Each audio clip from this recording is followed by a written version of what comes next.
SSLC ഒന്നാം വർഷ higher secondary പരീക്ഷകൾ ഇന്ന് ആരംഭിക്കുന്നു. രാവിലെ 9:30 മുതൽ 11:15 വരെയാണ് SSLC പരീക്ഷ. നാളെയാണ് രണ്ടാം വർഷ ഹയർ സെക്കൻഡറി പരീക്ഷകൾ തുടങ്ങുക. 13 ലക്ഷത്തിലധികം വിദ്യാർത്ഥികളാണ് പരീക്ഷ എഴുതുന്നത്. കുട്ടികൾക്ക് ആശങ്ക വേണ്ടെന്ന് വിദ്യാഭ്യാസ മന്ത്രി വി ശിവൻകുട്ടി പറഞ്ഞു.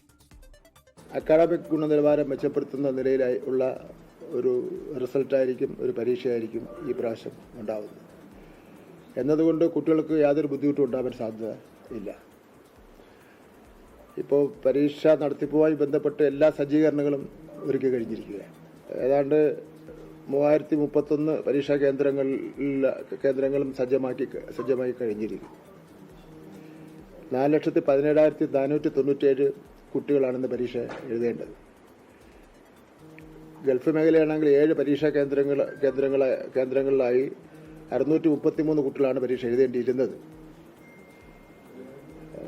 അപ്പോൾ ഗൾഫ് മേഖലയിലുള്ള പരീക്ഷകൾ അനിശ്ചിതകാലത്തേക്ക് മാറ്റിവെച്ചിരിക്കുകയാണ്. മാത്രമല്ല, അല്പസമയം മുൻപ് വിദ്യാഭ്യാസ മന്ത്രി കുട്ടികൾക്ക് ആത്മവിശ്വാസം നൽകുന്ന കാര്യത്തിൽ ചില കാര്യങ്ങൾ പറയുകയും ചെയ്തിട്ടുണ്ട്. നിലവിൽ കഴിഞ്ഞ കുറച്ച് ദിവസങ്ങൾക്ക് മുൻപ് സോഷ്യൽ മീഡിയയിലടക്കം ഈ പരീക്ഷ സംബന്ധിച്ച് ചില ചർച്ചകളൊക്കെ ഉണ്ടായിരുന്നു. പക്ഷേ അക്കാദമിക് നിലവാരം പൂർണ്ണമായും മെച്ചപ്പെടുന്ന തരത്തിലേക്കുള്ള പരീക്ഷാ നടത്തിപ്പായിരിക്കും ഇപ്രാവശ്യവും ഉണ്ടാവുക എന്നുള്ളതാണ് വിദ്യാഭ്യാസ മന്ത്രി വി ശിവൻകുട്ടി അല്പസമയം മുൻപും പ്രതികരിച്ചത്. നേരത്തെ ഞാൻ സൂചിപ്പിച്ചതുപോലെ തന്നെ SSLC +1 പരീക്ഷകൾ നടക്കും. +2 പരീക്ഷ നാളെയാണ് ആരംഭിക്കുന്നത്. സംസ്ഥാനത്ത് 3031 പരീക്ഷാ കേന്ദ്രങ്ങളിലായി 4,17,497 വിദ്യാർത്ഥികളാണ് SSLC പരീക്ഷ എഴുതുന്നത്. SSLC പരീക്ഷ രാവിലെ 9:30 മുതലും ഒന്നാം വർഷ ഹയർ സെക്കൻഡറി പരീക്ഷ ഉച്ചയ്ക്ക് ശേഷവുമാണ് നടക്കുന്നത്.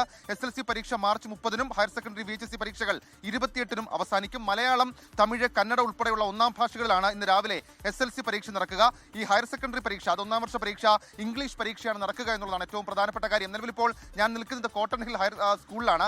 സാധാരണഗതിയിൽ ഈ കുട്ടികളൊക്കെ നേരത്തെ വന്ന് കൂട്ടമായി പഠിക്കുന്ന ഒരു രീതിയൊക്കെ ഉണ്ട്. പക്ഷേ ഈ പരീക്ഷാഭാരം കുറഞ്ഞു, പരീക്ഷാ പേടി കുറഞ്ഞു. അതുകൊണ്ട് ആ കാഴ്ച നമുക്ക് കാണാൻ കഴിയില്ല. പക്ഷേ എങ്കിലും ചില കുട്ടികളൊക്കെ നേരത്തെ വന്ന അത് പരീക്ഷയ്ക്ക് വേണ്ടി തയ്യാറെടുക്കുന്ന ഒരു സാഹചര്യം നമുക്ക് കാണാം. നമ്മളെ സംബന്ധിച്ച് SSLC പരീക്ഷ നടത്തിപ്പിനപ്പുറത്തേക്ക് ഈ ഗൾഫ് മേഖലകളിലെ യുദ്ധ പ്രശ്നമടക്കമുള്ള കാര്യങ്ങൾ, പശ്ചിമേഷ്യയിലെ സംഘർഷമടക്കമുള്ള കാര്യങ്ങളുടെ പശ്ചാത്തലത്തിൽ ഗൾഫ് മേഖലയിലെ പരീക്ഷ മാറ്റിയിരുന്നു. ഗൾഫ് മേഖലയിൽ 633 പേരും ലക്ഷദ്വീപിൽ 386 പേരുമാണ് പരീക്ഷയ്ക്ക് രജിസ്റ്റർ ചെയ്തിരുന്നത്. എന്നാൽ ഗൾഫ് മേഖലയിൽ ഈ ആഴ്ചയുള്ള പരീക്ഷ മാറ്റിയിട്ടുണ്ട്. എന്നായിരിക്കും അതിന്റെ പുതിയ പരീക്ഷാ ടൈം ടേബിൾ അടക്കമുള്ള കാര്യങ്ങളിൽ ഇതുവരെയും ഒരു തീരുമാനം വിദ്യാഭ്യാസ വകുപ്പ് അവിടുത്തെ സംഘർഷത്തിന്റെ പശ്ചാത്തലത്തിൽ എടുത്തിട്ടില്ല. അല്പസമയം മുൻപ് വിദ്യാഭ്യാസ മന്ത്രി വി ശിവൻകുട്ടി അദ്ദേഹം സംസാരിക്കുമ്പോഴും അദ്ദേഹം പറഞ്ഞത് ട്രംപ് യുദ്ധം നിർത്തുന്നതനുസരിച്ച് അവിടുത്തെ പരീക്ഷാ ക്രമീകരണങ്ങൾ നടപ്പിലാക്കും. വിദ്യാഭ്യാസ വകുപ്പ് അവിടെ പരീക്ഷ നടത്താൻ പൂർണ്ണ സജ്ജമാണ്. 4 സെറ്റ് ചോദ്യപേപ്പറിൽ നിന്ന് 1 സെറ്റ് ചോദ്യപേപ്പറാണ് അവിടേക്ക് എത്തിക്കേണ്ടത്. അതടക്കമുള്ള കാര്യങ്ങൾ ഏത് സമയം യുദ്ധം അവസാനിക്കുന്നോ, കുട്ടികൾക്ക് ഭയമില്ലാതെ പരീക്ഷ എഴുതാൻ കഴിയുന്ന സാഹചര്യം ഉണ്ടായിട്ടുണ്ടോ ആ സമയത്ത് അവർക്ക് ക്രമീകരിക്കും. അതേപോലെ ഈ ഗൾഫ് മേഖലയിലേക്ക് ഈ മാതാപിതാക്കളെ കാണാൻ പോയി തിരികെ മടങ്ങി എത്താൻ കഴിയാത്ത കുട്ടികൾക്ക് വേണ്ടി